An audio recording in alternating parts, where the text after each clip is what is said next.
If I'm being completely honest, I feel a bit of a fraud doing this song at all. There are so many ways in which I'm not Marvin Gaye.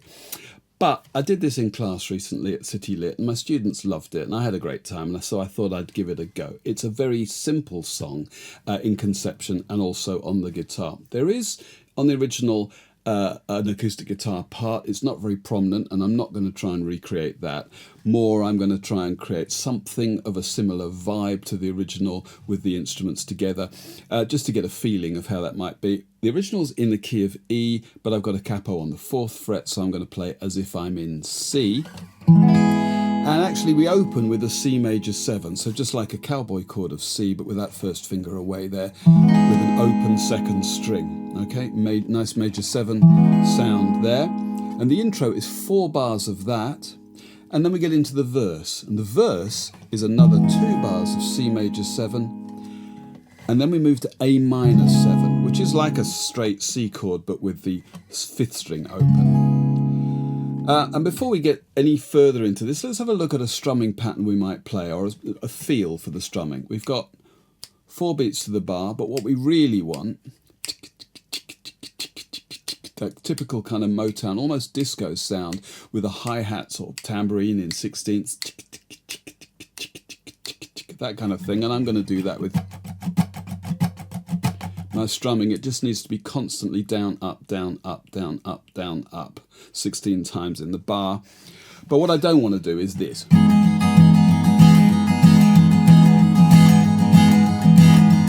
Because that just sounds a little bit too insistent. Instead, I'm going to try and create a bit more of a controlled sound, maybe by sitting back on some of these notes, creating some space either side of some that then naturally emerge as accented notes.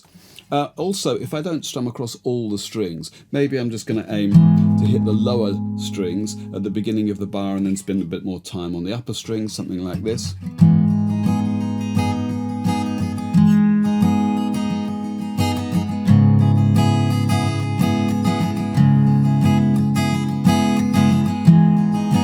Nice and light, got my wrist really loose.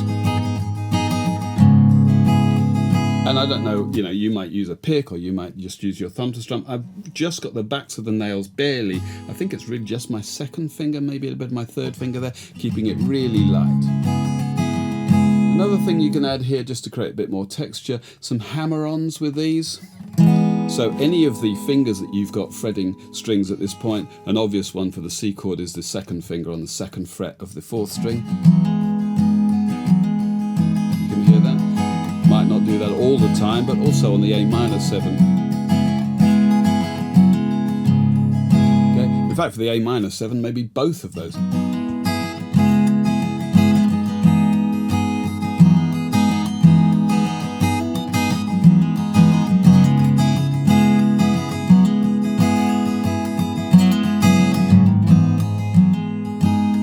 Kind of a thing gives us a nice, light, airy feel that still gives us some sense of the rhythm. All right, let's go on and look at the whole of the verse then. We've got 2 bars of this C major 7 and 2 bars of A minor 7. That repeats. Then we've got 2 bars of D minor 7. And at the moment I'm playing that with 3 separate fingers. You might bar across the top 2 here. And again,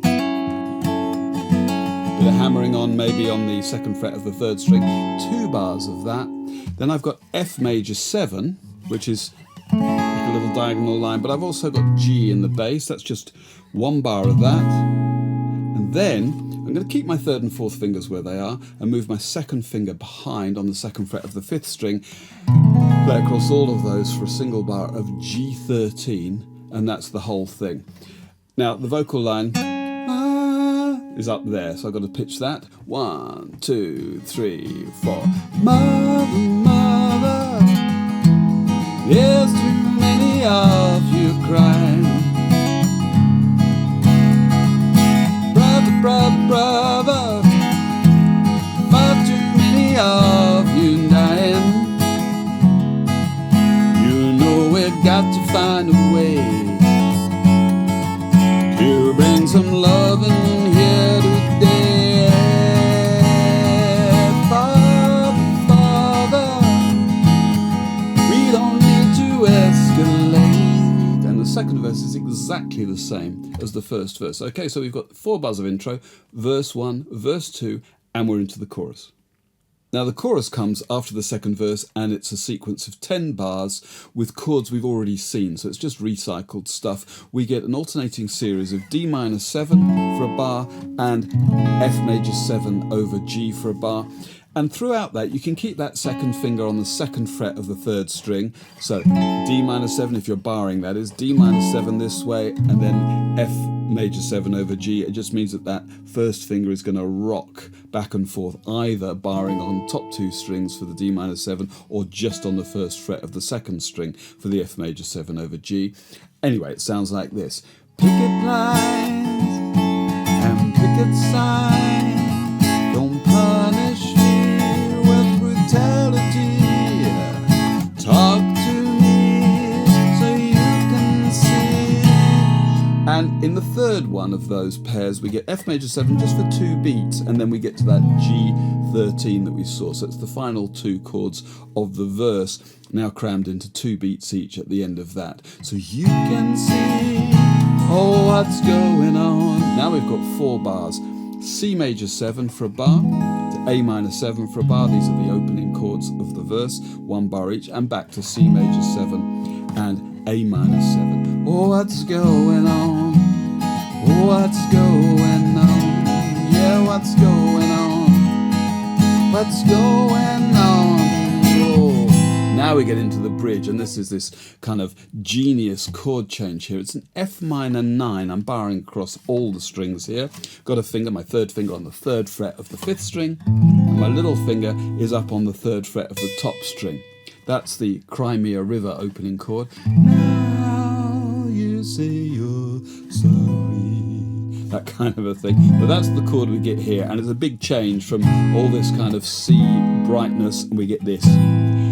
There's 8 bars of that, and Marvin Gaye scats on the original. I'm not going to do any of that for the playthrough. I'm going to play a saxophone solo. It's a bit of fun for me, and no one wants to hear me scatting. But we get 8 bars, and for that to make any sense on an acoustic guitar, we're really going to have to be quite creative with the strumming. Maybe, as before, create a bit of a bass sound at the beginning of the bar, but then really, you just want something a little crisp up here. Hopefully there's something else going on, someone's scatting or singing or doing something else on. But that's the kind of idea. And to keep it crisper, I can release that bar. It acts kind of like a clutch. So if I keep the bar down, that rings on, which is okay. But I can get a bit more creative if I release that bar, and that just mutes or kills, deadens the sound.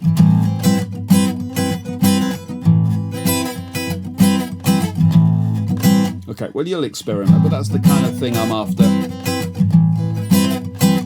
Just to create a bit of a slightly darker sound, I guess, or something a bit more interesting. Anyway, we get 8 bars of that nonsense, and then it's again 3 bars now of our F major 7 over G and a single bar of that G13. So that's the whole of the bridge. 8 bars of this stuff, F minor 9, then our F major 7 over G for 3 bars, and we finish off with this G13 again. So we see that movement in all the sections. Verse 3, exactly the same as the first 2 verses. Chorus again and bridge again.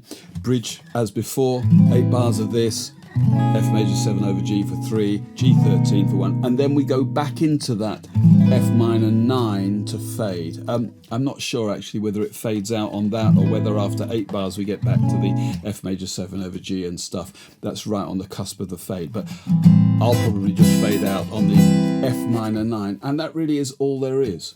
Okay, let's go for a playthrough. 1, 2, 3.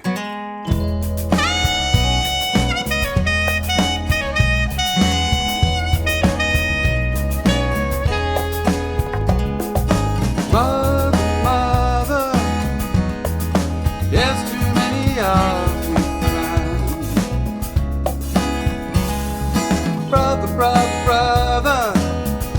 there's far too many of you dying. No, we've got to find a way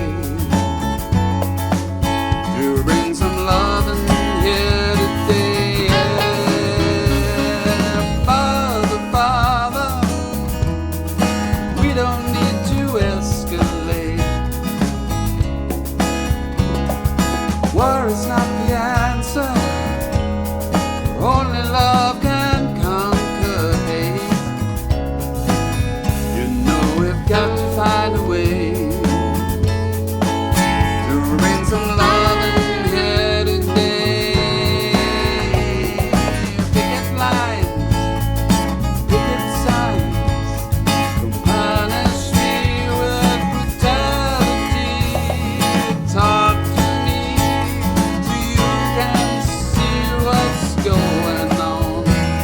what's going